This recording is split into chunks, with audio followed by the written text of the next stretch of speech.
If more of you supported the show, I'd be less sick of podcasts. Blah blah blah, blah blah. Sending out good vibes, Blah blah blah, good vibes, blah good vibes, blah blah. good vibes, good vibes. 108 breaths of deep gratitude and prayers for guidance and protection, and put on a didgeridoo and shamanic drumming track, shivers or vibrations and stuff like that.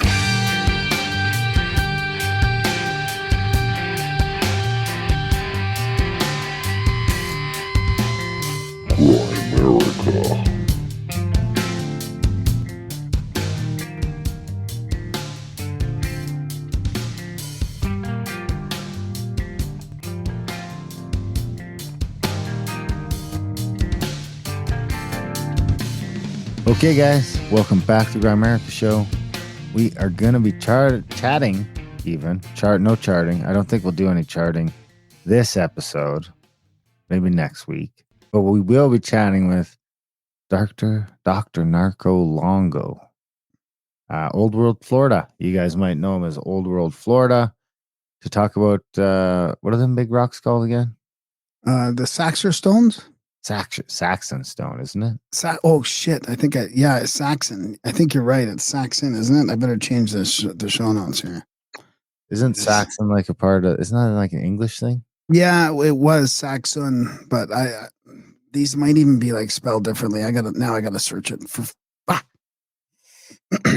yeah, I mean, it was more than that too. I mean, I'm fascinated by the Tampa Bay part actually. Like, do you think that's why Greg Carlwood moved there? What? Because no, that's not why I moved there. you know I what don't think so. I mean, you'd have to ask Greg Carlwood. I don't want to speak for Greg Carlwood, but my understanding is he just wanted to go somewhere where the politics didn't suck, mostly the taxes didn't suck. Those two things, and still didn't have winter. He really doesn't. Well, Doctor was saying something, Narco was saying something about like the temperature doesn't get hot either there. So it's sort of like, I guess I find stays that very, hard to believe. I know, but it's maybe very humid, but I guess it doesn't get like super, super hot because maybe it's right on the coast and the wind or something. So is it just the Tampa Bay itself doesn't? There's a couple cities he mentioned, and I don't know if it was on our show or another show where they don't get over 100 degrees. Like it just, which to me, I think of Hawaii because Hawaii always seemed to be to me like between 80 and 90 all the time, all year round. All right. Get this. All right. So Florida's average monthly annual average temperature, January, 59.3 Fahrenheit, 15.2 Celsius. That's sort of the low. And August and July are your high months, coming in at 28.1 Celsius. What do you guys say? Is that And that's 95? 82.6. Guess what? 82.6. Oh, it's only 82. Wow. Yeah. So it's not. But that's averages. That's average. As fuck. Yeah. I mean, it's hotter than 28.1 half of the time. But dude, it's hotter than that here half the time. Yeah, yesterday was brutal. Actually, and it felt a bit muggy here too yesterday. It didn't even cool down at night last night. Let's see we're what talking. I go to the Alberta average temperature. This ain't gonna say shit. That gives you the high and the low. So no, this is not helpful. But yeah, I mean, I like the whole thing about the Tampa Bay hurricane blessings and just that, and just thinking of that as the Crystal Sea, like that whole Gulf was more protected. I mean, imagine that Gulf. Like, there's not many inland sort of areas that would have been so protected and so sort of glassy. Like, it would have been an interesting, like the Mediterranean area back then. Yeah, but the Mediterranean's too big, I think, for that. You know, it's is the Mediterranean that much bigger than the Gulf of Mexico? I think it is. It still gets pretty rough there. I think it's smaller. No, I don't think so. I always did, dude. It took me a day and a half to go from Crete to Haifa by ferry. So, all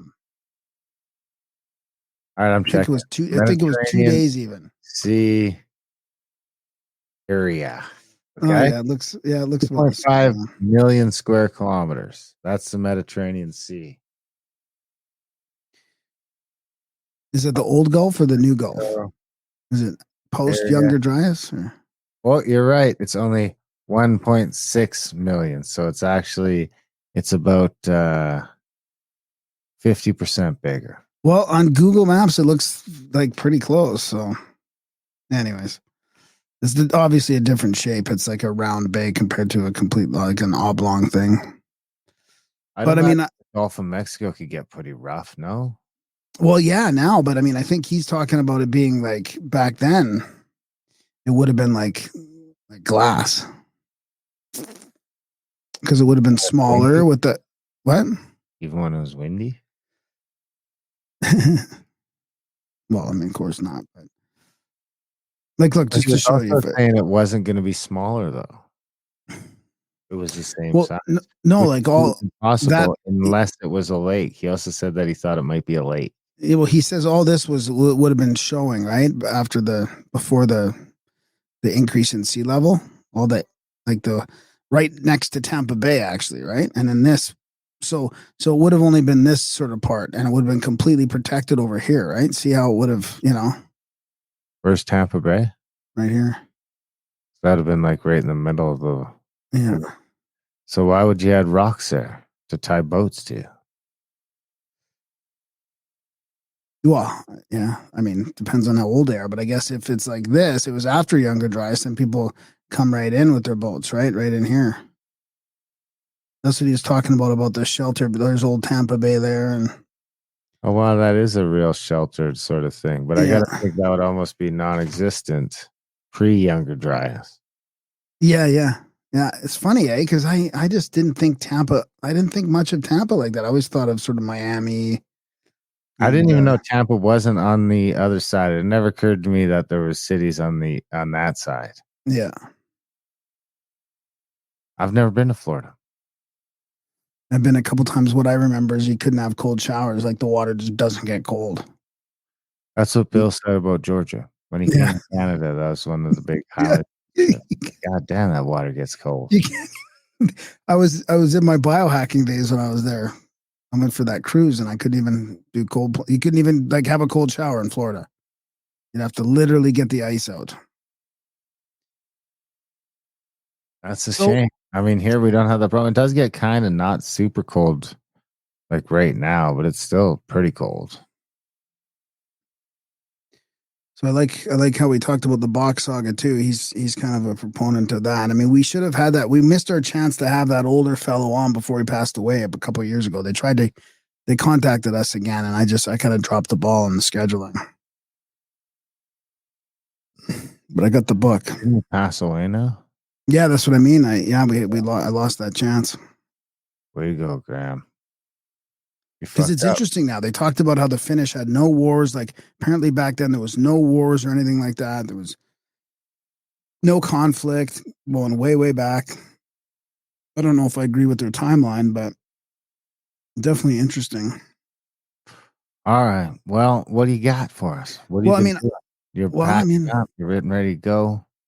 I don't have anything personal to talk about. I just got like some UFO stuff to talk about. I mean, it's still like so sick of the UFO. What? It's a distraction. Okay, so Bruce Fenton, one of our friends, Bruce Fenton. Bruce Fenton, he's like all over the UFO thing now, right? He's just on X. He's all over X. What's X? Twitter. Oh, Twitter. So did you say Twitter? What? Did I what?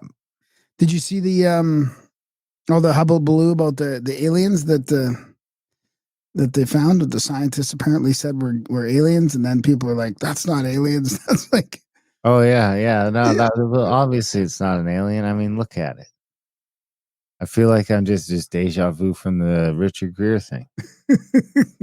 Wait till I got a clip of him I want to show you.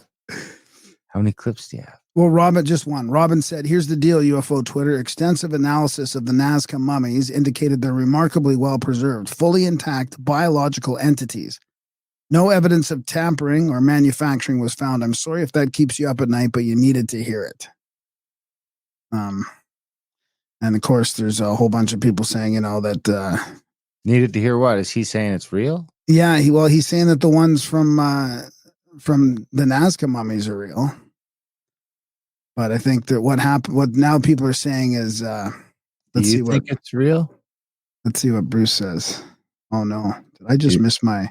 Do you think it's real? I found it. Shit, I have to find the place again. If I mute myself, does it mute clips? I don't know. I will refer to your judgment on this. If you think I don't have an I'll opinion. pretend I don't real. have an opinion. It sounds like it's a fake to me. Sounds like it's a joke. So Is there a little Bruce, mini dude again, like the little last guy? The little yeah. mini dude? Bruce, did you see the cake meme where somebody took a I slice seen out of so it? many Says it's memes. I cake. seen one where it's Joe Biden. Yeah. He says Bruce Fenton says Peruvian culture minister Leslie Ortega has questioned how the specimens, which she said were pre-Hispanic objects, left Peru, and says a criminal complaint has been filed. So some people are saying like there was really 3 or 4 entities, but these 2 were not the real ones, and they were stolen out of Peru without notification to the culture minister or something like that. So if I mute, will my clip? Why do you need to mute? Because I got to reset my clip for a sec. Oh. I don't know. Or I can just drag it back when you're ready to go. Ready to go. You want to play a clip? So you want to? I mean, you're not going to believe this. So try me. This like. So Bruce Fenton says here, just when you thought things might get back to normal in terms of like UFO Twitter or ufology, right? Listen to this. So what I'm also working on with a group of people would be the enforcement part of it. Now, what I'm about to say is a little spooky. In fact, it's terrifying. But I've been asked to assist with a team of people who have the means, upon authorization, to basically take over all of these illegal black sites, corporate and military. But they can't do it without having actionable intelligence. So one of the things I'm putting out through your show and every other show I'm on is that we need more and more of these whistleblowers who know precisely where the materials are stored, where the man-made Raytheon, Northrop, Boeing, Lockheed devices are being built, where the ET bodies are located, where the underground base entrances are. So this is what we've been collecting for 30 years, but we need more and more detailed information because I'm handing that off to both people with the Pentagon, White House, and the Congress. And ultimately, that data is going to be needed in order for them to get any of this under control if there isn't voluntary compliance. And as you point out, these people are so powerful, wealthy, and arrogant. And one of the points I made very recently to a Congresswoman Luna, who's heading up this effort in the House, along with Burchett and a couple others, when I had a meeting with her a couple weeks ago down in St. Petersburg, Florida, I said, look, you're not going to get this stuff by knocking on the front door and saying, pretty please, will you show me what you have, right? Because if anyone who saw these hearings, I was watching it at a distance. Because I already knew all the people who were going to be there. I don't think we need to have them go on and on. But just let me repeat that. Greer says he's working with a team of people to help enforce and take over illegal top secret sites that have non-human craft and technology. I mean, this would have been like the last guess of what's going to be next in UFO Twitter. He goes on to say he needs more whistleblowers to tell him exactly where this exactly is. This top secret human and non-human technology is located. Wait, there's more. He says he had a meeting with the rep and told her that they needed specific information and locations where to search this top secret tech. And they will also need law enforcement or a SWAT team. And he says, I don't even know where to begin with this clip. What do you think? That's good. I like it. I don't like Richard so much, but I don't trust him. I wish he wasn't involved. Well, isn't it good that he's the one, like, isn't it funny that he's the one, like, taking it to this level? No.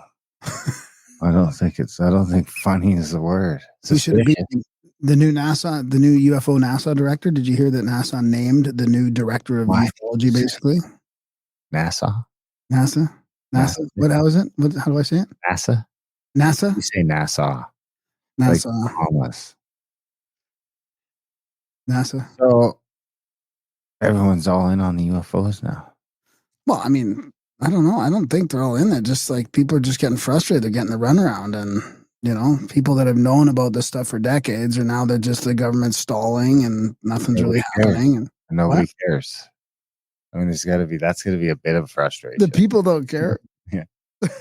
Nobody cares. Nobody I mean, believes. even like you UFO dudes are like half like, kind of, I could go either way. And the people like we're just like, who gives a fuck?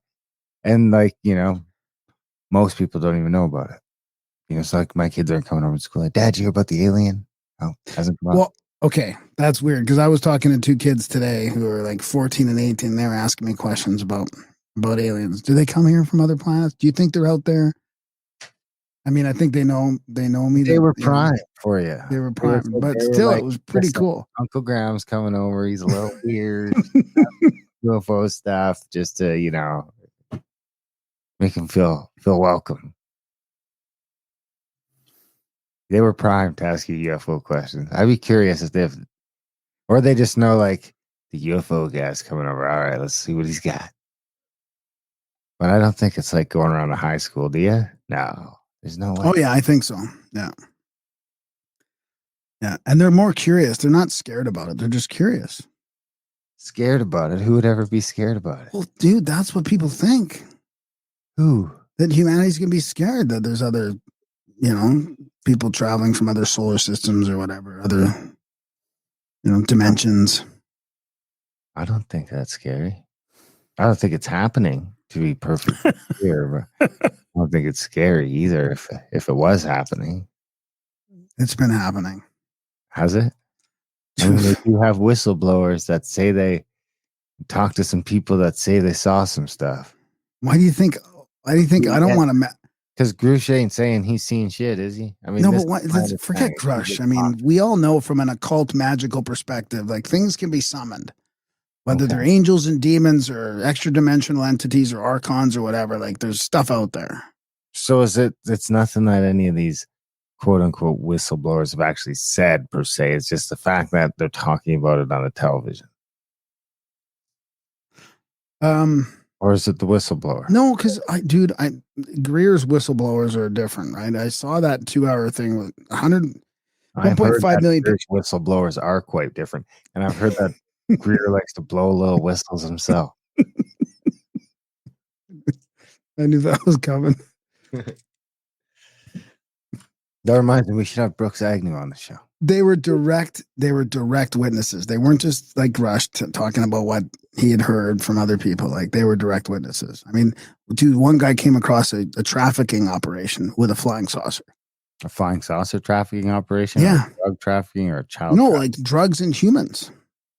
And UFOs? Yeah, dude. This is the like what a better one like just what a the breakaway civilizations trafficking with saucers. I mean, worst apocalypse ever. How many kids can you fit in a UFO? Infinite number? Is it it was just an interdimensional larger space, and Yeah, once you go in the door, it's like opens up to a huge room. Small, but people just keep piling in. It's like, where do we go? It's like a clown car. Yeah, the ultimate clown car. So what's going on with you? You're hunting again. You were telling me about this experience, and I'm like, dude, you got to save that for the intro because. Which one? The bow hunting? Yeah, but what? So what are you saying about ducks? Last year, I didn't get one, and I didn't get one this year yet either. But I got, I definitely have one more day to try, and maybe two if I'm lucky. Or so 1.5. I missed what you said. So you said, what was the animal again? Well, duck season opened, so I've been shooting a lot of ducks. Yeah, but you were talking about getting one what? 50 ducks this year. An antelope. Antelope. I've shot a lot of antelope with my gun, but you're bow hunting an antelope. With my bow yet. So you're bow hunting with what do you call it? A decoy or something like that? With a decoy, yeah. I tried hard last year too to get one with the bow, and I didn't get one. It was a little early in retrospect. I think I was like 3 weeks, at least 2.5 weeks early. I only really got one shot off, but now they're rutting pretty hard. They should be rutting even harder in the next like 6 to 9 days. So can you explain how this works? Like you go out there with a like this is a decoy, like a life size, like what is it? Is it? It's not like it's not your buddy dressed up as one, is it?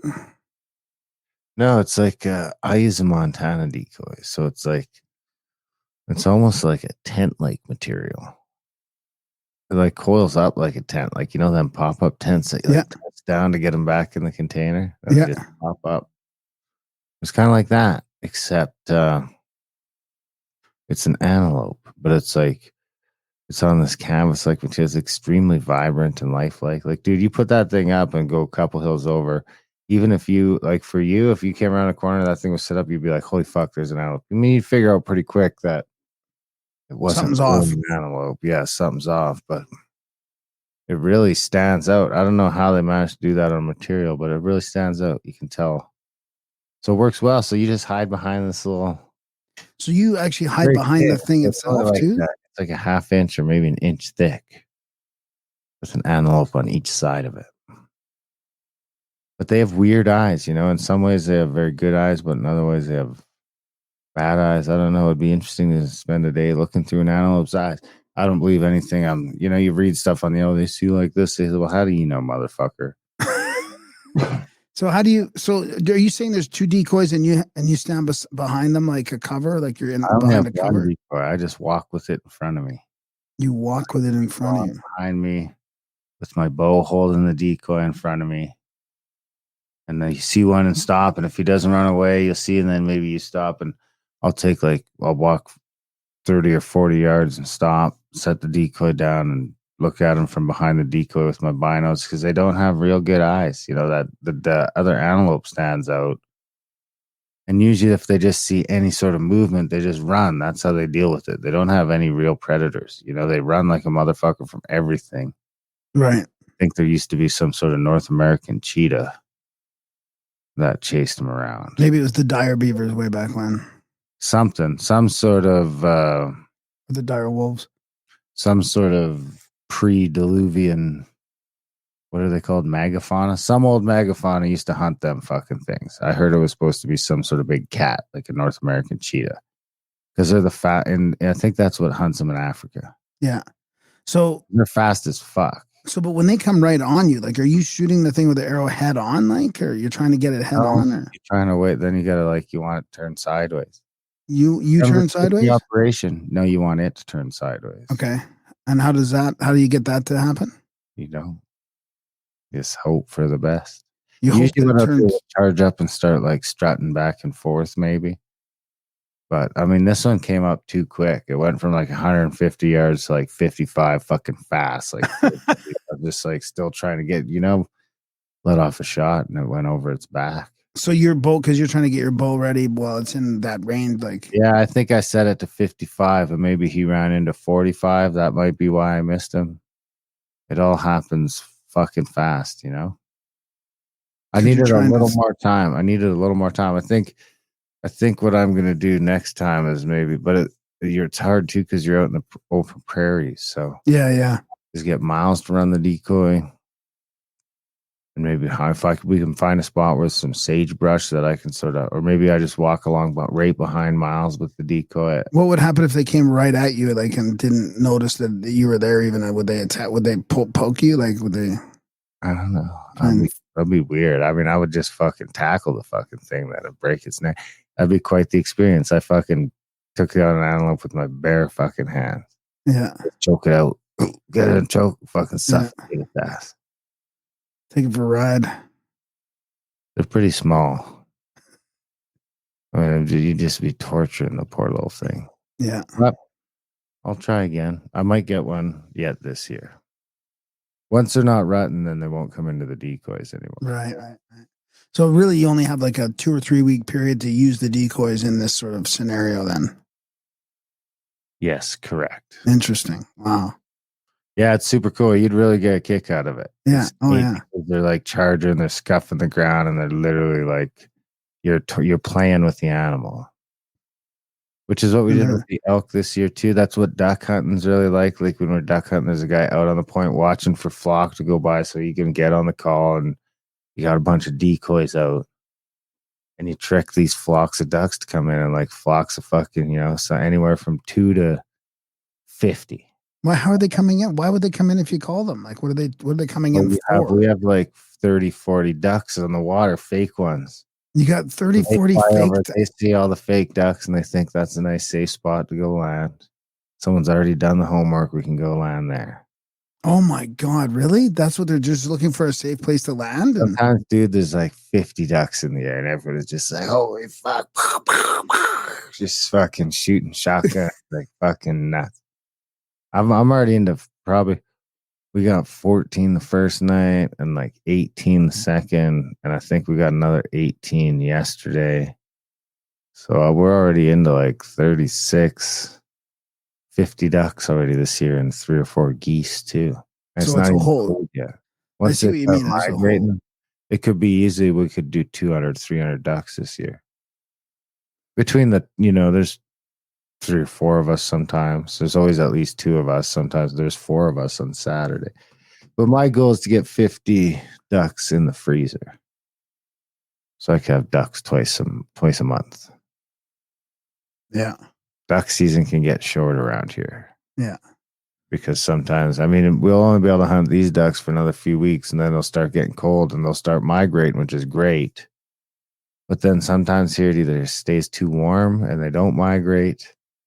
So then these local ducks either get, shot to shit. So they start to get super, super apprehensive about everything. How these ducks react to decoys at the start of the year compared to the end of the year is completely different. Wow. They're not stupid. I feel sorry for these fuckers down in Florida and Louisiana, the ones that are taking my, because they go heading south. The season starts here. We're the first people hunting these ducks. And I shoot the shit out of them. Then they go down to fucking Wyoming. Someone else shoots the shit out of them. Then they go down another. They're just getting, by the time they get down there, they're smart. They'll be a little more on the ball. Wow. Interesting. It's the funnest kind of hunting, I think. It's all fun. It's all great.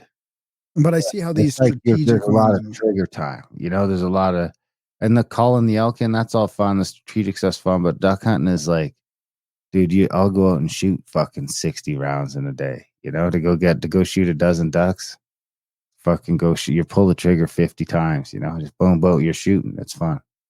It'd be nice if I was shooting a little less, but I'm taking long shots and flyovers. We're just having a time.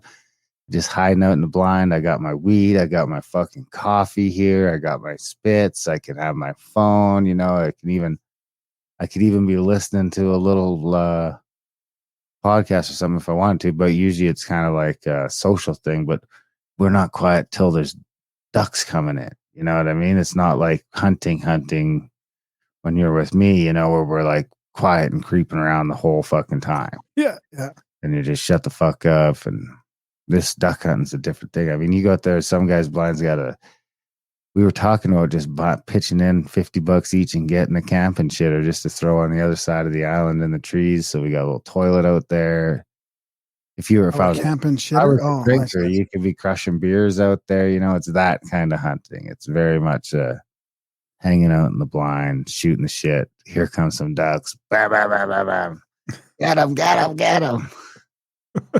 And then there's some shit you don't want to shoot. So, whoa. Inevitably some sandpipers get shot here and there. Oh, I see. Flying in around the corner too fast and you're fucking, everybody's trigger happy. Dude, last Friday, opening day, in the last 10 minutes, I went through fucking 35 fucking shells. Shot 2 geese and like 6 ducks in the last 12 minutes of light. Just nonstop. You can't load the fucking gun fast enough to shoot the shit. It's fucking something else. I can't picture it because I feel like once you take the first shot, it must empty out the whole pond. I don't get how you still have time to. We're in a giant, right where we hunt is like the edge of a lake. So there's like this whole lake, and then you get other hunters out there, and there's thousands of ducks. It's I know, weird. but Too. I you'd mean, it's think that, crazy. You're shooting them up all morning and then they just keep coming, but they're all yeah, different flocks. right, They're like, those ones weren't there when you were shooting. You know what I mean? right. They Okay, were out in okay, the yeah. field eating, or they were. So once you shoot, though, like the ones That that are flock there fucked disappear. off. Okay. But it takes them a minute because they're big, they're heavy birds. So like, especially geese, once they're coming into land, man, to get going again is fucking, they just like stop in the air for a second. Oh, okay, yeah. And even the ducks, they're swooping in and you start shooting, but then they got to start flapping their wings like a motherfucker again to get going. So it takes, it takes a minute. It ain't easy, dude. I miss more than I hit. If I'm shooting well, it's 50%. Because they're coming in. I mean, that's why you shoot skeets, right? I don't know if that's why. I just assume that's why. But I'm assuming that's how skeets came up, is for people practicing shooting ducks. Yeah. Because you're trying to shoot a duck. Like we're doing a lot of cross shots. So you've got a duck fucking flying in across you.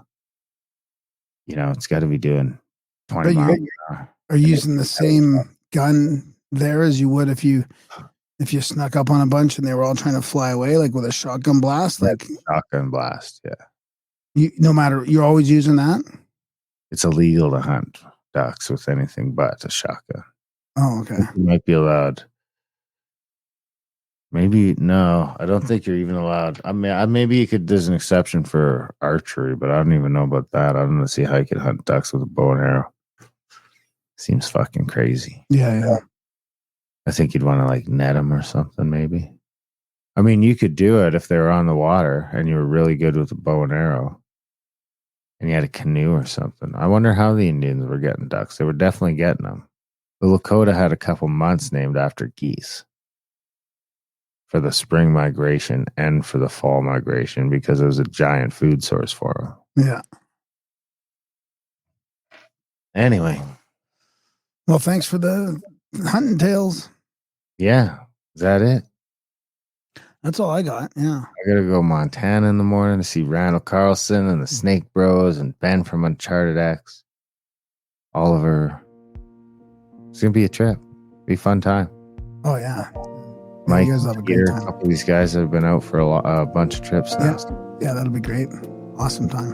It'll be a good trip. I'll check back in next week and let you guys know how it went. Yeah, have a good trip and see you next weekend. All right, guys, enjoy the chat with Dr. Narco. Do you have a bio? Oh, no, I don't. All right, enjoy the chat. Dr. Narco Longo.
Dr. Longo, thanks for joining us. This has been a long time coming for our listeners, and you made quite a bunch of waves there a little while ago with your channel, and people are loving your work. So welcome to the show. Thank you, man. Thanks, Graham. Appreciate you having me. Yeah. So you're like the Florida man, right? Well, actually, I shouldn't say the Florida man. That's pretty. But where do we want to start? Let's start like really like an overall kind of like picture of where your research has kind of led you, and then we can dig into some of the details from there. Like we like to talk about kind of Atlantean stuff and alternative history timelines, stuff like that. We had like Jason Brashears on and Randall Carlson, and like sort of a lot of younger Dryas type things. We do events with Randall Carlson, so we go around like looking at the stuff physically. We love that kind of stuff, but you seem to even take it sort of a little bit further even. So Well, I appreciate the setup with that. I always like to say American history, as we know it, North American, um, United States history, as we know it, begins in Florida. But what you're going to get is most history books start off with Virginia or one of the English colonies, and Florida usually gets swept under the rug. And I think there's a big reason to that. And whether it's Atlantis, whether it's who was here before Columbus, there's many different angles and why they would lie and why they have. But Florida was the first land that these world powers really sunk their teeth into in terms of the United States around 500 years ago. But So like St. Augustine type thing when they officially kind of, isn't that one of like the Sure. oldest, officially the oldest sort of areas where they came? yeah, St. Augustine is officially, there's a little bit of debate on that with a couple Florida cities, but the oldest continuous European settlement in the Americas. So, most first grade should kind of start there in my eyes, but it doesn't.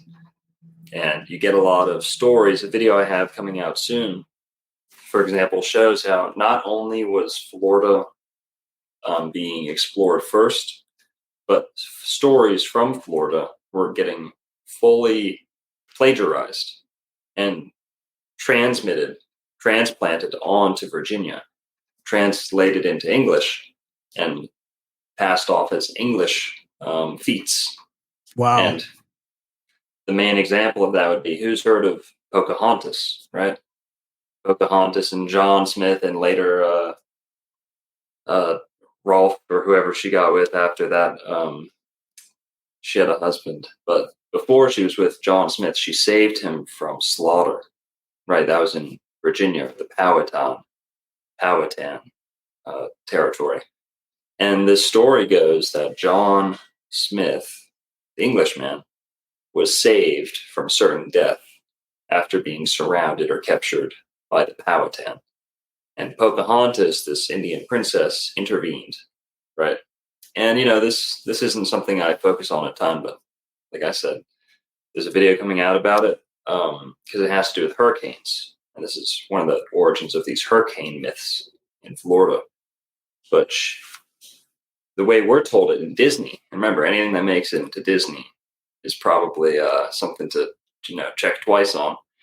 You've got the very Chinese-looking Pocahontas in Virginia saving the English-speaking John Smith, whereas that actually never occurred. Simply did not. It is known that she married Pocahontas, the real Pocahontas, would have gotten with, I forget his name, Dolph or Rolfe, I forget. But her, second European love was the one she married and had a kid with. But John Smith, who she potentially saved, no. John Smith had heard that story around early 1600s after the DeSoto expedition had came back and made the rounds. The word of it made rounds throughout Europe, and the English started plagiarizing stories straight out of it. And one of the key ones was that Pocahontas myth. So they took a prominent native woman in Virginia, embellished the story with an even more impressive story that occurred in Florida. And you'll see where this came from, where the true occurrence was Juan Ortiz being saved at the hands of Princess Eulalie, daughter of Hirahigua, which just might be where we get the word hurricane. And this was turned into the Pocahontas story. So that's just one example where the English were not only are they trying to hog American history, but they were plagiarizing it from Florida, where the Spanish had been. I mean, I think Sorry. I know the answer, because it's the same reason why they're calling Graham Hancock a white supremacist. But why do they not want it to be true like that? Why not just give Florida the credit for all that? Right. Well, not to go into the deep end too soon here, but it probably does point to something like Atlantis or a more reasonable stepping stone to that conversation was who was here right before Columbus. Yeah. Who had Columbus just gotten done? Who had the people who were funding Columbus, the people whose ships he was sailing? Who had they just finished fighting in a series of wars for hundreds of years? The Moors of North Africa and Iberia. And these people were expelled right around the same time that Columbus left for the Americas. Columbus wasn't fitted for a spice trading. He was fitted for, expedition, conquest. Right. And that tells you something right there. It was the blacks, and that's why there was a bunch of black slaves here. So we're thinking that those were the people that became the slaves instead, because it don't make sense to put black people back and forth on boats from Africa if you're going to lose half of them. Cost a bunch of energy to do that when you had a bunch of Indians here that you could have done that with. Why not just use them? So it seems to be that there might have been some. I think it was Hotep Jesus we had on. I was talking about maybe some blacks in those West African currents sort of head right through the Caribbean and into Florida and all that. Yeah, you've got the Gulf Stream, and I think you summed it up well, Darren. But you've got the Gulf Stream there, which is like a ancient. Well, it's not ancient. It always has been. There always will be. It's a warm water highway that goes around the Atlantic, and kind of the engine, what makes this thing circulate is the springs pumping out of Florida and the Mississippi depositing into the Gulf of Mexico. And this is considered kind of the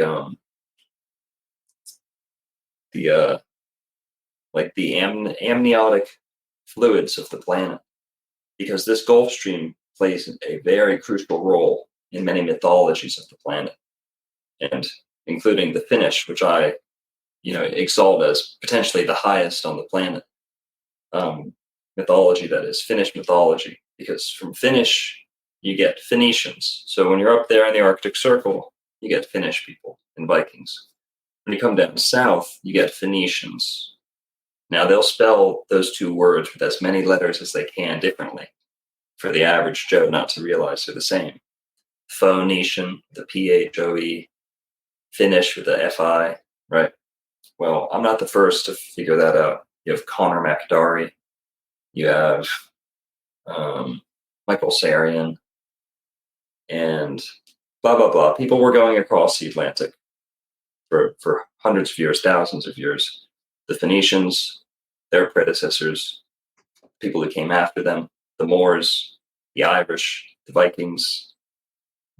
Mainstream is just in the last 20 years was acknowledging the Vikings came to the Americas, right? But every year we're seeing this where they're pushing the peopling of the Americas. That's something we can get into too, is why would they lie? Here's probably a better answer to that.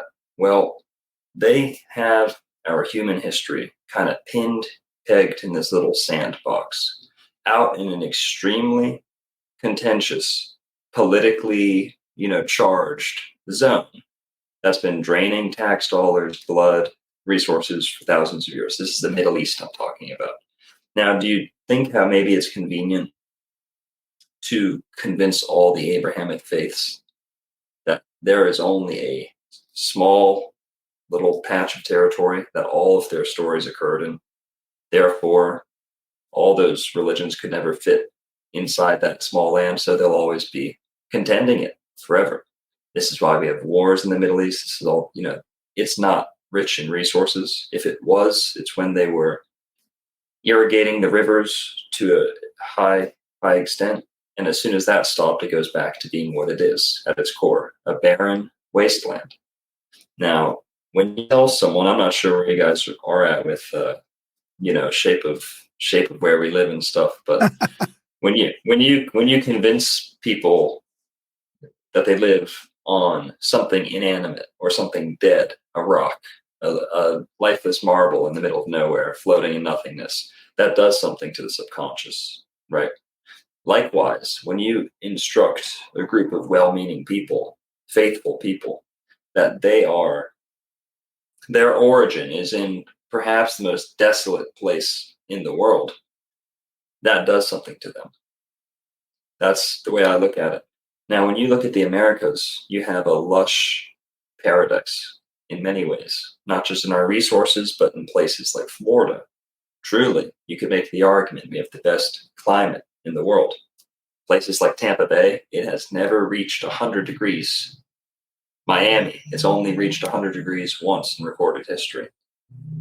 That sounds like something that should be all over CNN and the news. And well, guess what? You know how many hundreds of people you'll have dying across the Midwest, Colorado? Why? Because it's going to hit 117 degrees in all of those states at least once this summer, right? That will kill someone dead in the street. Florida, however, heat stroke was unheard of before the 1920s, right? People, it was the land of health. People were living past 100, well past 100, long before they started studying Japan and the Mediterranean diet. Florida was known around the world as the place to be for health, whether it was the springs. Why would they lie? You have resources like the springs. You have the most desirable climate territory, perhaps in the world. Just check the property values today if you want to, substantiate that. See who's buying up the property. Scientology has a little city block in Los Angeles, but they have an entire city in Florida, Clearwater, Florida, right up along the Gulf Coast, right up along the bay that many mystics will tell you is potentially the capital city. Atlantis, some old world empire, some old world metropolis. Frank Hamilton Cushing went down through Florida in the 1900s, early 1900s, and said, this is an empire on par with the Maya, the Aztec. They just built out of shell. Much of it's washed away, and they crushed it all up and made road out of it. So, there's many reasons they'd lie. The springs, that's something you could talk about. The origin of mankind. You have discoveries such as the Vero man coming out of Florida. Vero man came out like 1910, 1915, around there, when Lucy and all these fraud, BS discoveries were coming out. They found a real one, and it was in Florida. And the state archaeologist or state geologist of Florida, Sellards, I forget his name, Sellards, championed the idea that man was in the Americas, Florida, 150,000 years ago. Well, and why was he saying that? Because they found human bones alongside mammals that they knew went extinct well past 13,000 years ago. And even if it were the very tail end of their existence in the Americas, you'd have to put them back farther than the Bering Strait theory. So they had to rethink everything. So they swept it under the rug. Sellards had to step down from his position. The hate was so extreme. This was like 19teens, 20s. And they found evidence that man had been in America. And there's been many discoveries since then. So that's another reason to lie. They have us fighting over the same desolate wasteland, right? We're exporting our faith. It's one thing to export your resources and money, but to export your faith to a place that has no meaning. People are very, very, feel free to jump in. No, this is good. Yeah. No, it's good. What are some other things of evidence that have been found and covered up, or that you've sort of found that would point to this being, because we love this topic, and it's hard to imagine that America has this much history, because really we've been sort of brainwashed. Like when I grew up, I didn't think the whole continent of North America had zero history, right? Except for the colonialism and all that, like the mainstream narrative. You had to go to Egypt to look for anything sort of special. But it's so it's really interesting to start hearing about all this evidence coming out, and you've come across some real interesting things that really point to like very, very, very ancient stuff. Like even pre Atlantis, right? Yes. So here I'll pull up. What we think of Atlantis. Mm-hmm. Yeah, I'll pull up something right here. If you guys want to see some, yeah, sure. Tangible evidence that something was going on here thousands of years ago that the mainstream historians really have no understanding of whatsoever. So here we've got a folder here. Nice, thank you. Yeah. So these are what we call sacks or stones, named for the man who discovered them, realized their worth, realized their significance. And all across the earth, where you would expect to find ancient maritime cultures, you find evidence of ancient maritime cultures. The principle being because boats decay and get repurposed and people build out of wood and washes away, things sink. You guys get it. Well, what didn't go away? What they find time and time again, it's the telltale fingerprint of a maritime society. Stone anchors, ancient stone anchors, usually limestone, not always, but bored holes for rope to be fastened through them. And these on average would be about the size of a backpack, like you see there. Large enough for two men to throw over the side of a ship and large enough to pull back up, and ideally be able to pull up out of the water too, because sometimes you leave things like drogue stones in the water. We can get into that too. We'll spot the difference between a drogue stone, an anchor, a static anchor, and a ballast stone as well. But the reason I'm showing you this is we are not told that there was any substantial seafaring people in the Americas. Yeah. Now there might be, I'm not taking credit away. I'm just saying that's what they'll tell you. But I recognize there's many tribes, many people out there who were seafaring. But in terms of empire, in terms of industry, we're told that's not the case. There are stones in Florida which directly contradict this, that show, yes, there was a great empire in the Americas. Their center point seems to have been Tampa Bay, Gulf of Mexico. Why? It's the most hospitable place in the world. You have 3 degrees of protection from the ocean. Florida is a natural breakwater. The Yucatan Peninsula is a natural breakwater. The Gulf of Mexico itself is substantially calmer than the Atlantic outside of it. Any fisherman in the Keys will tell you this. Go 5 minutes into the Atlantic and you hit chop. Yeah. Go 5 minutes into the Gulf and it's glass. It's almost always glass. And this is why they called it the Crystal Sea in ancient Greek mythology. And there's still today Crystal Beach and Indian Rocks Beach. That's what they call these anchors today. Indian rocks, because the Indians worshipped them. The subsequent Indians, natives, might not have had the ships, but they recognized the value of the rocks. They might have used them as mooring stones, but blah, blah, blah. This is a typical ancient stone anchor. You find these right where you'd expect to find them, where the Phoenicians were, around the Mediterranean, where ancient sailors in the Pacific were, Austronesia, Polynesia, people with big boats who needed big anchors. And like I said, the typical weight here would be 50, 300 pounds. And these are found mostly on the east coast of America?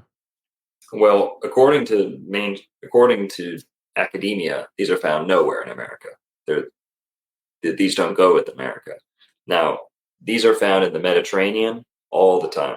That's probably where this picture is from. They find some in the Bahamas. They do, but they're small. They find a bunch in Florida that they put in the museums and they label as anchors, but they're this big that you could fit in your hand.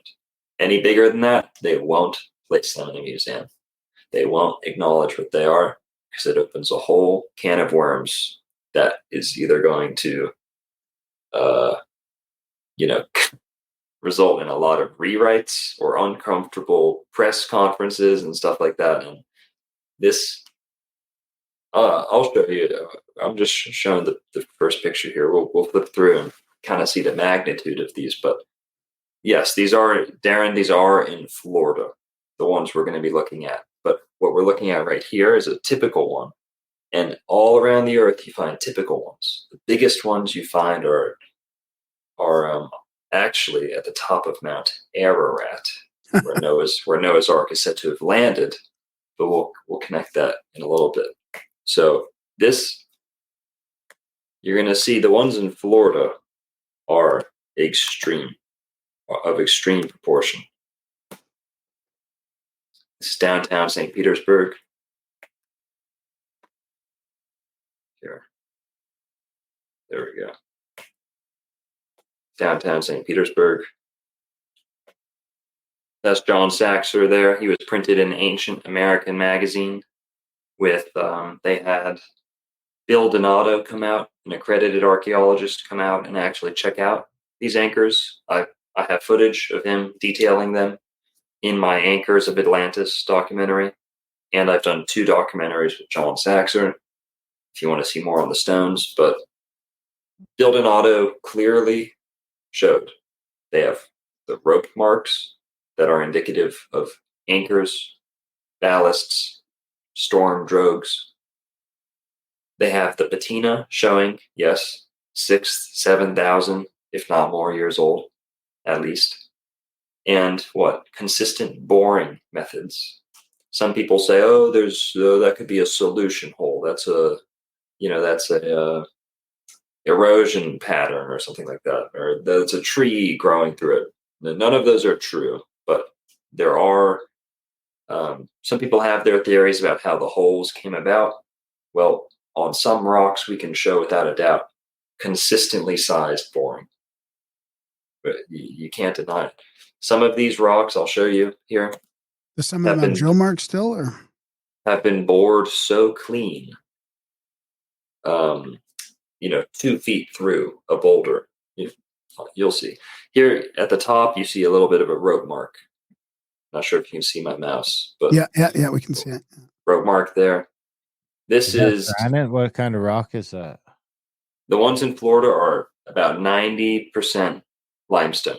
They're all limestone. Like 90% of the rocks are limestone.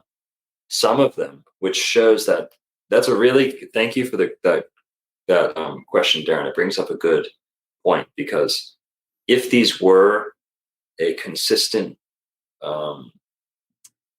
weathering pattern that shows up like a perfectly bored rock, we wouldn't find it across different types of stone.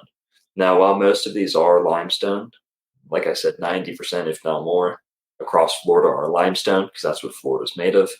You also find flint ones. They made them out of flint, if they had it.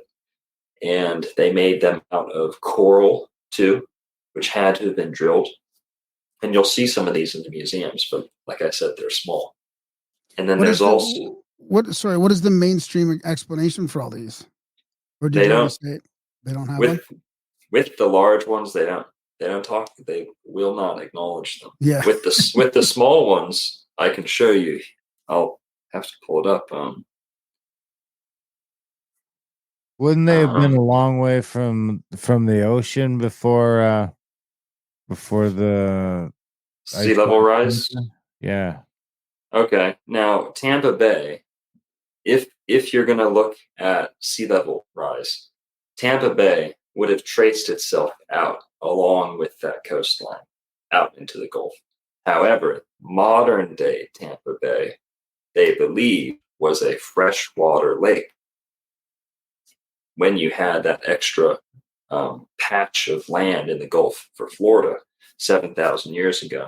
That's a good point too, is if we're talking Atlantis times, you would expect a deal of sea level change. Can I show my screen for a sec? Sure. This is what I had up actually. While you're talking about Tampa Bay, I was just looking at. I love this this new review of the layer on Google Earth or Google Maps here. Because look at this big. I mean, if you're talking about the 300 or 400 feet after the flood, look, this would have all been, that probably all would have been land, right? I mean, I don't know how deep Mhm. this is right now, but I mean, look at how the shape of this whole area would have changed. Yeah, that chunk off the left side of Florida certainly was poking out of the water. You had mammoths, you have mammoth bones and things of that sort all across that left chunk right there. Now on the right, that's a little deceiving. That wouldn't have been poking out. The Oh, right. Bahamas, This ridge here. yeah, Yeah. yeah, that would have been still underwater. But you have the Bahamas would have been some more substantial uh, sized islands, but also um, Cuba would have made quite the impressive mountain range, and perhaps you would have only had a narrow band of entry into the Gulf, which would actually, in this case, make it Right. more advantageous from a Right. naval perspective. Right here, even And just in there, you mean, right? Yeah. Precisely, yeah. Yeah. And you've got your ditch right there. What do they call that? The Cayman Channel or whatever. The ditch right there. That's very deep. That Cayman Channel. Wow. Yeah, I think that's. I don't know what they call it, but Yeah. that's very deep. Could be terraformed. That's not really my territory, but what you've got is, I've talked about some of the symbolism with the Q, and yeah, that's the breadbasket right there, Tampa Bay, and that little peninsula right there is called Pinellas Peninsula. Pinellas Peninsula. I've actually theorized that it's named for the pineal gland because it's Yeah. shaped like the pineal gland. If you rotate it 90 degrees, it's precisely. And it used to be called Pinal before it was Pinellas. But Okay, we're yeah, back to yours now. Yeah, thanks. I just wanted you to mention that while I had the map up. sure. We've got here, not sure if this is a video, just a picture. This is one of the holes. That's just a little clump of dirt, but this is a perfectly bored hole. Perfectly. This is like drilled. There's no other way to say it. The lips coming into the hole are crisp. It's just a clean bore. No other way to say it. And if we look Maybe they at were the others, tying airships too. that's a good. No, I don't think that's what they were used for. But Florida was like the airship capital of America. Um, Opelika, Florida, which is a Moorish city, top to bottom, had a airport, a skyport on it. And believe it or not, the Nazis were touching down the Graf Zeppelin. The Graf Zeppelin was landing there regularly in Opelika, Florida, and they were buddies with the Seminoles. So the Seminoles have a. Sorry, you're looking at a blank screen here, but No, that's okay. so this rock, if we look at the other side, you can see it bored clean through the other side. You can see pretty hard, pretty big marks there. It Circular marks almost looks like tooling marks too. Yeah. You're right, like a rifle bore. And here's a substantial one. We call this one the sand dollar. This is the same exact size and shape arrangement of the holes, ratio of how thick it is, like a sand dollar. You find this in museums all the time where they were pulling canoes up like this or tying off their canoes. Each of those holes would have a rope. And what that would do, having two holes on a single anchor, would allow the people in the ship above to shimmy it loose in the chance that it got stuck. So you'll see people still do this today with stone anchors, but they're just not as prevalent. And being able to maybe have a bigger one too with two people pulling on it so that, you might have, if the ships get bigger, then you need bigger anchors probably. Yes. Now, another side of this is, probably where this is archaeology. You show people the rocks, you show their function. There's not much to argue with. But then they say, well, these are too big. These are simply too big. And that's kind of where Bill Donato stepped away, was Bill Donato, who was an accredited archaeologist looking for evidence of Bimini, Atlantis and Bimini.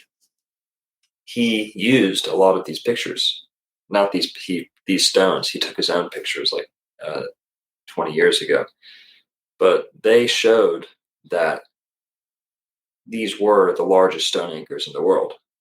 But then he said, well, this isn't Atlantis. He was like, Atlantis, they might have been tall. He's like, they weren't this big. They weren't this tall. He's like, no one could have done these. So he just shelved it. And he came all the way there to look at them. And he happily presented these pictures in his presentation as evidence that Atlantis was close to Bimini. But then when it came to explaining them in Florida, he just never really cared. And that's where John Saxer comes in. That's why they're called the Saxer Stones. After him, he's the only person who cared about these enough. There's another picture. That's one of the largest ones. And all of these show a rope mark hugging one side of the hole, if that makes sense. Yep. So in terms of mooring stones, could these have been used as mooring stones by smaller people later? Sure, they could have. But where most of these were dredged out of showed they were underwater or close to water, and then the sea level crept up on them. So these are always by the water. Many of these come from the east coast of Florida. Much of the stone comes from the east coast.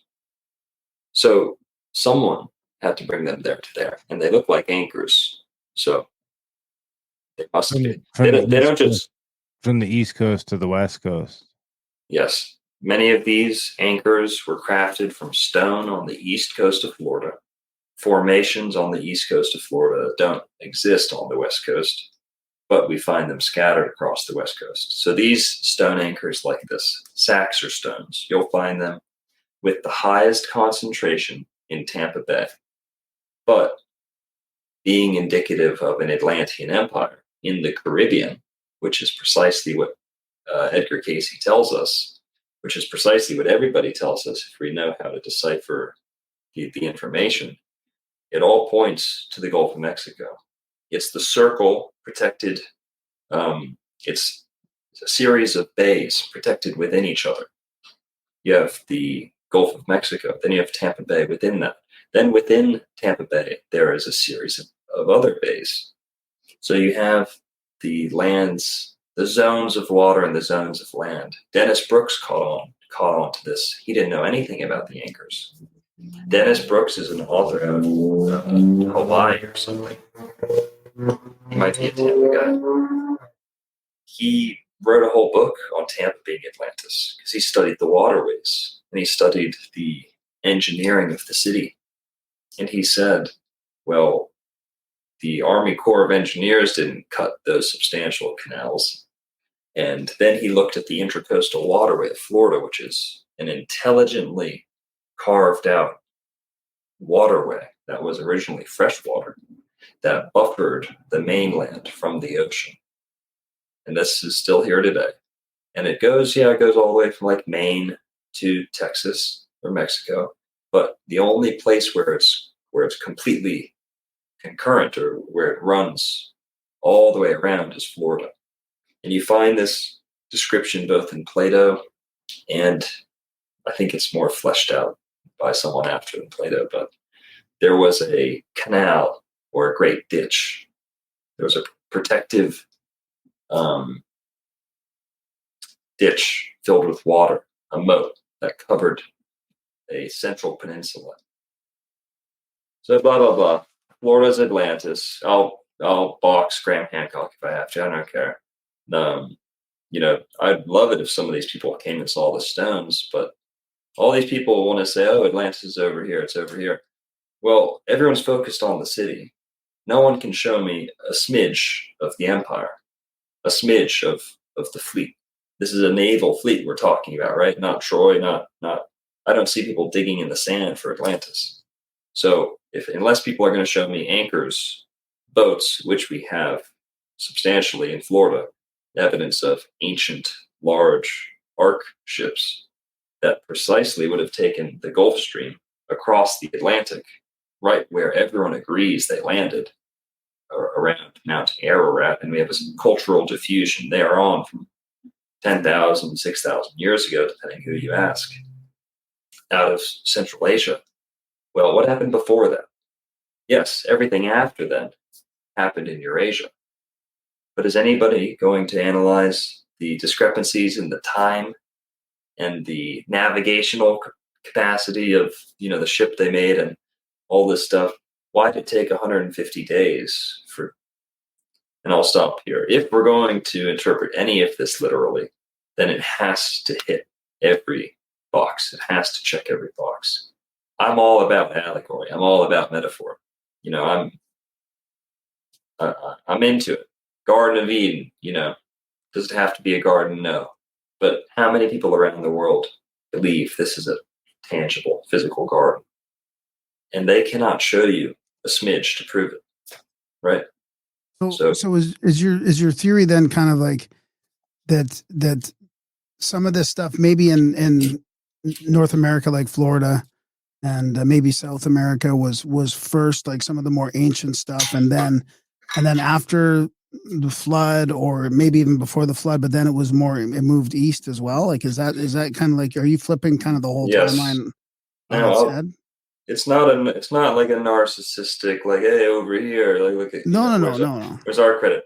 But I'll tell you this: the way that they won't give the credit due to the Western Hemisphere, the way that all of history has been allocated to a small section in the East, tells me that yes, it probably was original.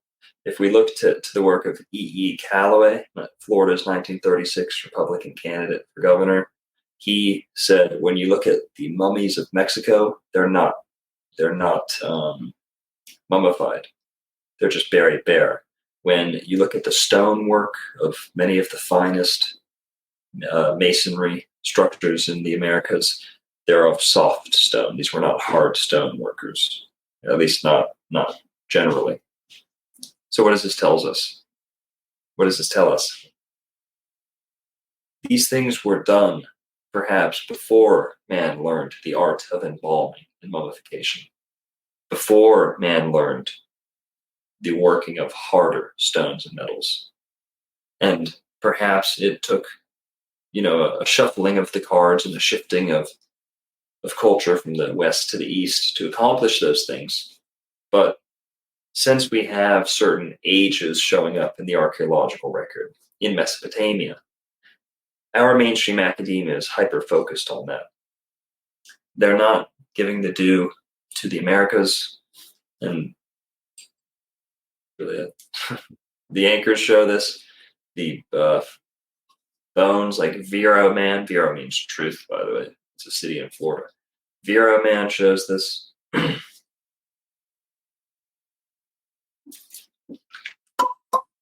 So let's shift gears a little bit to you mentioned the Finnish, the Phoenicians, and all that, and we had Jim Chestner on about the Bach saga, like I think it was episode 206. So it was a couple 6-7 years ago, maybe. Is that sort of the Bach saga is what you're talking about? Well, I'm it fit with that? It does fit with it. Now, I'm a lover of the Bach saga. I've read the Bach saga. I've heard it. I'm a believer in much of it. I think it's probably the greatest well-reserved reservoir of phonetic linguistic truth and wordplay, and that's one of my main things. And so yes, I'm a big supporter of it. However, I will have to disclaim the Bach saga, lover. I'm filling in a lot of these gaps myself. I don't reference the Bach saga when I'm making a theory or anything, but where I really sucked my teeth into was the Bach saga places an extraordinary emphasis on the Gulf of Mexico. Extraordinary. With the Gulf Stream. They say that all of the change that kind of triggered the salvation of mankind was the Gulf Stream. And as they put it, a warm flow of water, intelligently, divinely guided water that goes from the Gulf of Mexico up to Europe, up, slips around into the Gulf of Finland, and then voila, it kept a small pocket of Europe melted through the Ice Age. So yes, now they kind of take that and fill in a lot of gaps with Eurasia.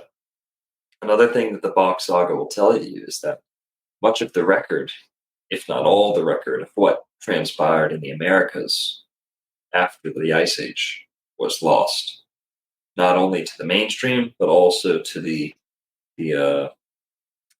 oral folk traditionists like the Bach family. So compared to European or Eastern Asia, compared to that, because it was so damaging in North America, like it was lost because of like physical damage, yes, or yes, that all record was lost because the empires that dwelled here were reduced to nothing, and their people perhaps were allowed to reproduce and repopulate, but there was no chance for the information to persist. Now, granted, I'm not like a Central American wisdom keeper, so maybe those guys have some good stuff. Yeah, totally, yeah. But I mean, even if But if the ice sheets weren't like covering all of North America, the flood definitely destroyed the lower part as well. Yeah. mhm. Now, according to the Bach Saga, all of the northern hemisphere, most of it was frozen very rapidly, and much of it died, ceased to exist. Whereas they kind of vaguely say the 10 tropical kingdoms were there after the Ice Age. So that means different groups of people had to survive in different pockets, different areas around in south of the equator. I'm assuming that might not be the case, but south of the ice for sure is where you had pockets. Yeah. Yeah. And them coming down, the Finnish coming down to those 10 kingdoms or whatever, it's also in a lot of the myths of those kingdoms that the people came down from the north, right? The northern from Hyperborea or whatever. Mm-hmm. Yeah. You've got books like Arctic Home of the Vedas showing not only everyone knows that Aryan culture came into India from the north, but not many people are willing to admit that it was the Arctic North. And that some of the features you find, the Viracocha, right, showing up in Peru, these ambiguously, Arctic people, Arctic, showing up with Arctic features, blonde, light skin, light hair, light eyes. And you get this in many different places. Now, is this an empire numbering in the thousands showing up? No, we never find that. And not unless we're talking about like the Eurasian steppe or, sea battles or things like that. But in these various seedings of civilization in different continents, you have a few teachers, a few people show up bearded, emblematic of the sun sometimes because of their coloring, where they came from, the east, often coming from the east to the west, or if they're in the west, people coming from blah blah blah. But yeah, I love the Bach Saga, and I hope I can fill in any gaps with Florida and some of the stuff I do, because Eeyore, I don't think he knew that Lake Worth, Florida, where the Gulf Stream comes closest to land to this day, has the most Finnish people outside of Finland. Wow, that's interesting. So, Lake Worth, Florida, is where the Gulf Stream comes closest to the mainland of America, and that's why Donald Trump lives right there. That's in a Moorish palace. That's why you have different people living right there where the Gulf Stream scrapes up. That's the good energy. Whereabouts is that on compared to like what's another city that is close to that I can? Palm Beach. So Palm Beach Island is east up against the ocean. West Palm Beach is across a lake, across the intercoastal. That lake is called Lake Worth. If you follow Lake Worth down a little bit, You get to a city, Lake Worth, that's also pressed up against Palm Beach. And this is where the Gulf Stream comes closest to land. So a little south of there, you'll find Gulf Stream, Florida. Gulf Stream, Florida, in between Delray and Boynton, just south of there. Right. You have Gulf Stream, Florida. Interesting. So, and what are the richest people on Earth today drive around and fly around in? They're Gulfstream jets. They're GSs. yeah. So it's a time-old tradition. So do you think, what about the part where the Finnish were, like, they started out dark, and I guess they lived in the north in the Arctic for so long they ended up white and blonde hair, blue eyes. I just heard that today. I was watching like a video that you had put an intro to, and it sounded like the Box Saga to me. It sounded like some of those Box Saga guys. It's been so long. It's been like 6 or 7 years since I read the book, so I can't remember all the details. And I wasn't really even ready for that back then. Like I couldn't really wrap my head around it all.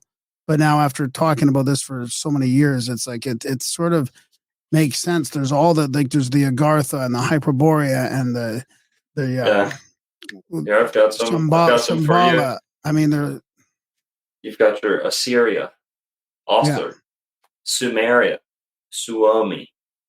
That's what the Finnish call themselves. That's one of my number one kickbacks, or not kickback, that people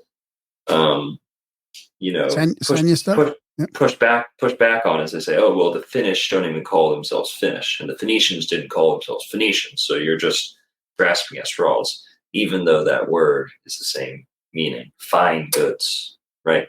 Fine goods. But what you have is the Finnish call themselves what? Suomi. That means swampy, right? Anyone ever heard of Swami Vivekananda, right? The teachers from the north. Teacher, Swami, means you're Finnish, right? You finished school, you're graduated, right? So Suomi is where we get Sumeria. Suomi, area. Suomi, Sumeria. And nearby, you have your Assyrians with their big beards, Arctic, suited for the Arctic, not for the hot desert, right? Beards don't come from the hot desert. Beards come from lumberjack territory, up near where it's cold, where you need to warm the face. Now, you asked a good question. Another thing I get pushed back on is, in the Box Saga, it's not me. I champion the Box Saga the best I can. You have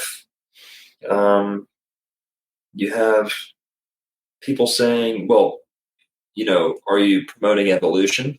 Like, did people just get pushed up into the ice and they evolved and they had no say in the matter? No, I don't think that's what happened either. I think the Box Saga kind of glosses over it and lets you fill in a little bit of the gaps. But scientifically, white people can't just move to Africa and turn black, right? Black people can't just move to Iceland and turn white. Now, 10 generations, you might be a little lighter. Now, what I think was happening, truly, is they were selective breeding themselves. Selectively breeding for traits that would be desirable in the winter. Now, if you're an evolutionist, you could say that this is, they just went to the ice, and the ones who had better traits kept reproducing at higher frequency, or presenting themselves better at higher frequency. So you could have it that way. You could have it that we selectively breed dogs to have blue eyes and light coats all the time. You can do this with the human. You can selective breed all you want, but you can't create a new species. So it also could be that the time frame is not even comprehensible to us. Like, it could have been hundreds and hundreds of thousands of years, or so far back that real evolution, evolution might have taken place. Like, I have a hard time with the evolution as it's sort of portrayed in the mainstream, but this is, I think we're talking, there could be longer periods, like all through the last ice age. They could have been there through that whole thing. Yes. I also, something I differ with the I don't know if you could call it mainstream. It's certainly not mainstream, but like the consensus of Bach Saga thinking is that we're working with like a 50 million, time period at least. Well, I kind of shy away from that, or I Well, don't necessarily buy into that in a wholly literal sense. I think changes might have been occurring, and I think you have a folk preserved family oral tradition passed down through the family. How many characters have been, for example, you watch an ESPN movie, or you watch a movie that's trying to do justice to real life, and they can't. You have to make multiple, where there are four guys helping solve a crime. Oh well, we can, let's make it one character, and we'll give them all those guys best qualities, right? Some things are done for the sake of brevity, for the sake of, what do they call it? Mnemonic like devices where they're speaking in a certain order, so certain things might be more conducive to how the story's told rather than how the history actually occurred. And I'm not trying to undermine the Bach saga. I'm just saying I have a hard time, truly coming to grips with the 50 million year timeline. And the way that they explain it, which is convenient, is that they say evolved intelligent man on this earth, however long he lived here, up until Ragnarok, or one of them, every single human was cremated. That's why you don't find anatomically correct humans back past a certain point in the fossil record, because they were all cremated. You could also look at it the same way today. They say chimpanzees. You know how many chimpanzees they found fossilized ever? It's like 5. Not even. and they're not 'Cause they cremating just themselves. exactly.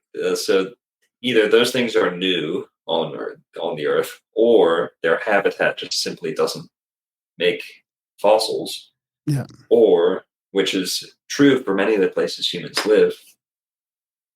Who knows? But yeah, Well, I mean, I like how Tolkien took a lot of that Finnish, and I mean, I get mixed up in Norse and Finnish. Like, I don't really. I always think they're the same thing, but I don't think they are. But Tolkien really seemed to pull a lot of that mythology into. I think that's why fantasy, in general, the whole genre, Tolkien especially, resonates with so many people, because he's talking about, you know, species of, or I guess maybe races or species. I don't know how you want to call it, but dwarves and elves Right. and giants and all that magic. I mean, all that stuff was in a time. It's in our sort of genetic memory from a time long gone. That's why it really resonates with us. Do you want to get into giants a little quick here? Yeah, sure.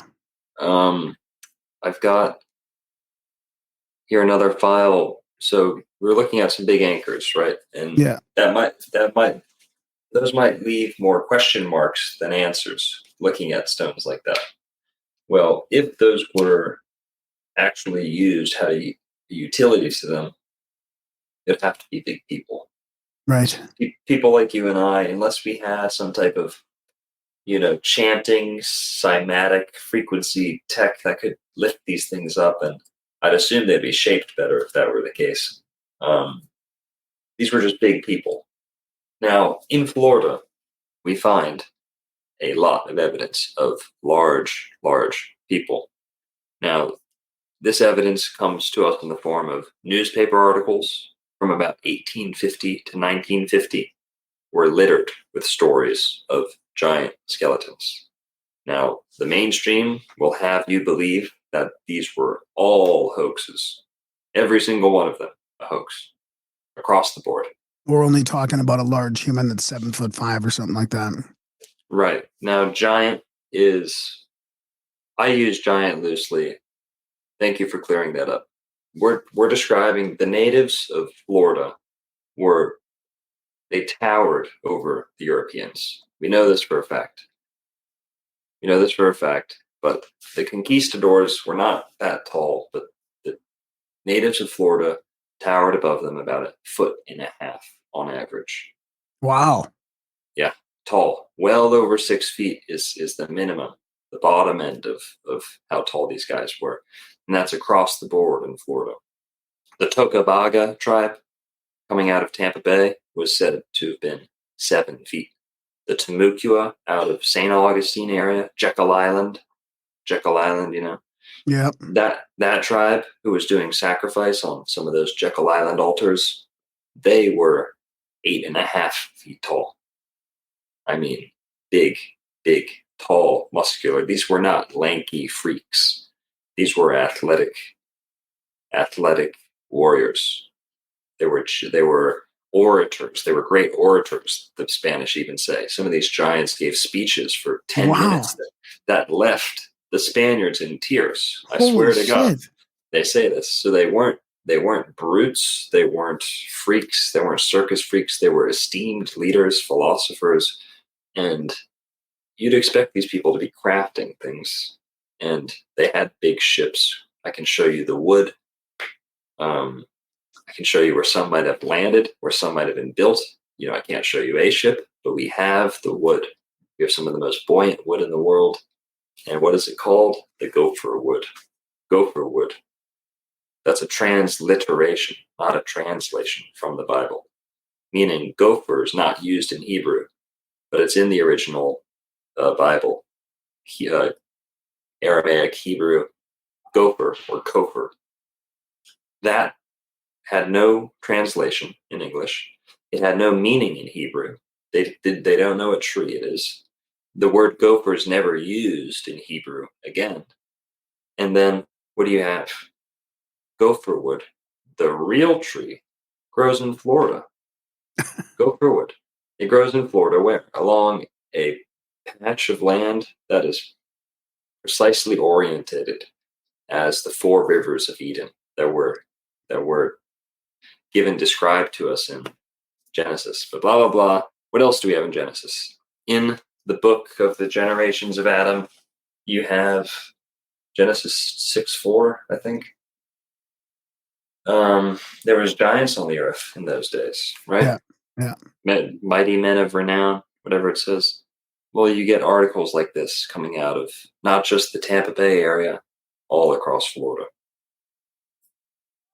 So they're Giant. they're talking about big too, right? Not just 7'5", but like 15 feet, right? Sometimes even more, 15 feet, 18 feet. This one's 9. I think the biggest I've gotten these articles that's like substantiated that I take to the bank is Right. like 13 feet. Okay, still. But I mean, they would have to have big boats too, just for these big people, right? I mean, I think a 9-footer or a 13-footer could pass around that rock, those rocks we were looking at.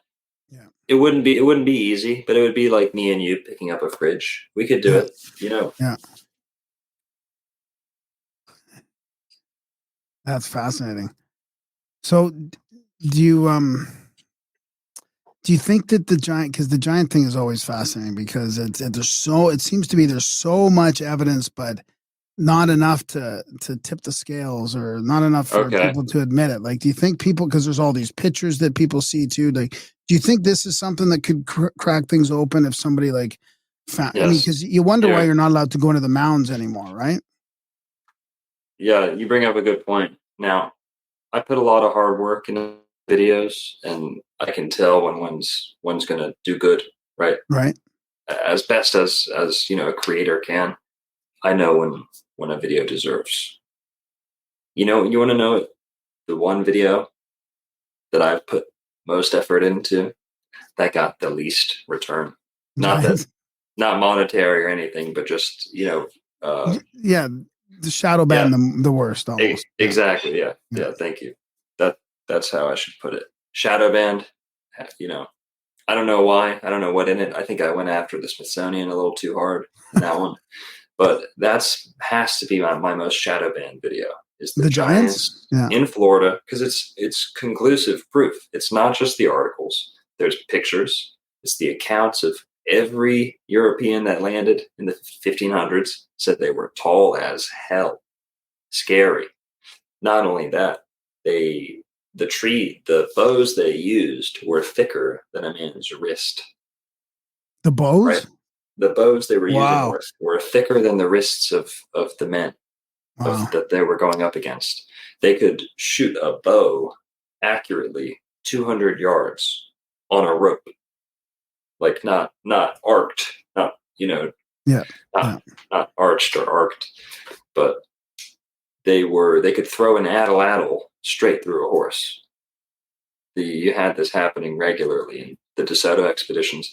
The DeSoto expeditions, they make no mention whatsoever of mermaids, sea monsters, any of this nonsense. You know what they do clearly, plainly report? Chief Tuscaloosa standing 10 feet tall, being as tall at the waist as the men, the Europeans. And not just that, all the Spanish people were short. The natives were tall, but here's a picture. Now you're probably, you could say, well, we don't have scale here, but Mm-hmm. people say, where are the bones? Well, most of them went to the Smithsonian, so you probably can't expect them, in your lap anytime soon. But we do have them in picture, precisely where they were found. No hoaxing, none of this. This was common business back in the 1920s, 1900s. They were what's it called? Digging up the mounds to build roads, to fill roads with. And what they were doing was bumping into giant skeletons like every month. No wonder why we're not allowed to go into the mounds anymore. I mean, that's really... Exactly. Now you understand why there's this like pseudo spiritual consideration that's especially set aside for one group of people on the earth. Egypt, they tear everything up themselves. They pull it all up right out of the ground. They want to see it. You go to Thailand, they dig it up. They want to see it. But Native Americans, the ones who conveniently were bought out with all the casinos and all that stuff, they're the ones who won't allow any genetic testing on the ancient sites. Why? Because a lot of that genetic testing would probably show that they don't have the rights. Right. Not that anyone has rights to land. I don't think like that, but that their whole existence in some of the establishments is a lie. Because the whole colonialism thing has to stay. That whole narrative has to stay. That's why that's one of the reasons at the beginning when you were talking about why they lie. That's also a factor. They need this victim sort of mentality to keep going here. They keep having to demonize certain groups of people. So what do you think about what was I going to ask you about the giants and about the mainstream still kept like quiet about that though back then even. So for some reason, like I know a lot of these newspapers reported it, but I narrated a mainstream scientific work on the prehistoric races, and they talk a lot about the mounds and a lot about Central America and like the Aztecs and the Mayans and they just wouldn't mention they had like 100 pages on the mounds and they just wouldn't mention the giants. They just stayed away completely from that. And to me, it seemed like they talked. It was interesting from a perspective where the ruins and those lost civilizations, like they really said how prevalent those were. So there was some stuff that they seemed to be like, okay, admitting there's a huge mystery here and it needs more investigation, but they definitely wouldn't talk about the giants. So the cover up must have been going for a while. The giants open up so many can of worms. Not only because giants don't get big off of normal human food, right? We'll just start right there. So they're either blood drinkers, magicians, or tapping into some type of energy that we don't have access to today. So any one of those is an uncomfortable conversation for the mainstream academics. Number two, it shows clearly that mankind did not go upright from an ape to where we are now at like 6 feet. If you're lucky, 6 feet up tall is like the new standard. Well, that's like a nice little Verizon bar, staircase going up, which is how they like to show it. Even though there's evidence that Homo erectus could have been, up to 8 feet tall. Neanderthal could have been up to 8 feet tall. Any of these guys could have been up to 8 feet tall. Excuse me, I gotta blow my nose here. Yeah, no problem.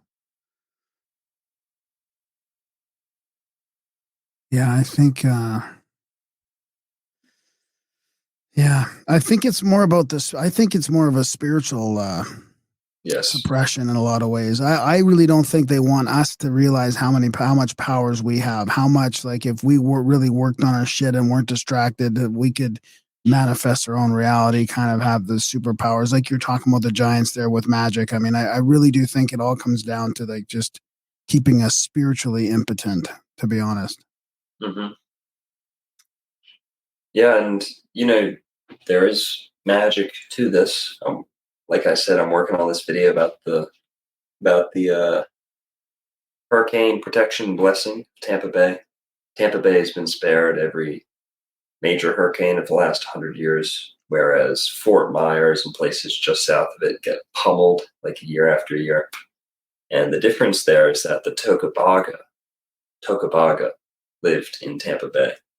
And they were said to be peaceful. They were said to have been more friendly, had more kind of palatable religious rites, whereas the other tribes were very, what would you say, depraved, carnal, things like that. So the Tocobaga were virtuous. They lived in Tampa Bay. They had the best territory, the best real estate in Florida. And they were possibly the tallest. Spanish said they were 7 feet tall. And their mounds, their middens, their burial grounds are what people point to today as the evidence, as they point to that and say, this is what keeps Florida, or Tampa Bay safe from the hurricanes that come to Florida every year. Wow. So whether that's the giants, there's things, lots of different reasons there why, but giants is part of that. Because is there people that like actually practice some prayer over at Prayer Now and meditation on that? I've gone to some of these mounds. We organize like meetups at some of these. We don't get that woo woo yet with it, but we're going to. I know at places like the Miami Circle, they have tribes come out from all over to come and do events there, but I don't know about Tampa Bay. What else you got coming up in the future? What else are you working on? So there's an electrotherapy museum just north of here with like real old world antiquitech machines. I went there, filmed a bunch of crazy shit. Wow. With electrotherapy, like we got electrocuted, our hair stood up, and that was just like the most basic thing. Tons and tons of cool stuff there. And I was doing a video with Devon, the black airbender out of Miami, and I'm showing how today he's centered in Florida. He's kind of like the forefront of the electro culture, I don't know, breathwork realm right now. Wow. Electropuncture is what I filmed, where they were putting acupuncture needles, and then shooting a plasma arc right into it, like you see the bolt of electricity going from the gun into the person's third eye. Wow. And then we filmed that, and then we went to the electrotherapy museum and looked at like the old style machines that were almost doing the same thing. And then if anyone caught there's a very special property in Miami with a cave on it. I think a lot of people caught that video. The portal, El Portal. Okay. Well, we're gonna be doing a follow-up video to that coming soon, but cool. That's what I'm working on. That's what I'm working on right now. Did you do they have anything on electroculture there as well, or just electropuncture? Yes, a little bit. That wasn't like his forte. Okay. But the museum was electrotherapy. But Devon's into electroculture for sure. I wanted to tell you, we narrated, we have this audiobook available on our podcast, Adult Brain Audiobooks podcast. It's the original electrocultural book from the early 1900s. from Crystal Flow. Yeah, pretty interesting. I mean, it seems like they were really making progress back then, and then just it disappeared. I wanted to quickly show you another book too, because I know you like the language thing and all that. We got a book here that did pretty well. It's from Alvin Boyd Kuhn as well, and it's called The Esoteric Structure of the Alphabet. Where is it? I'm not going to be able to find it because this always happens. I'll probably go over it like 5 times and miss it. Here it is. It's really, really interesting. He talks about like all these phonetic things and these alphabets all coming from the same source. You might find that super interesting as a quick little read. And it's also on a podcast. Thank you. Yeah. How much longer we got going? That's it. We can wrap up. Okay. Yeah. Cool. Thanks, buddy. Is there anything? Cool, How can people get a hold of you? How can people find your work and all that? Well, Old World Florida on YouTube, Old World Florida on Instagram. I've got a Twitter. I don't know, it's something like that. Old World FL or yeah. But yeah, that's it. Thank you for having me, Graham. Yeah, right on, buddy. That was fun. Yeah. Say goodnight to Darren for me. But will do. Thanks, buddy. We'll do it again sometime. You're welcome back anytime. For sure, man. Thanks for having me. See ya. Good night. I'm walking gingerly through the rat race.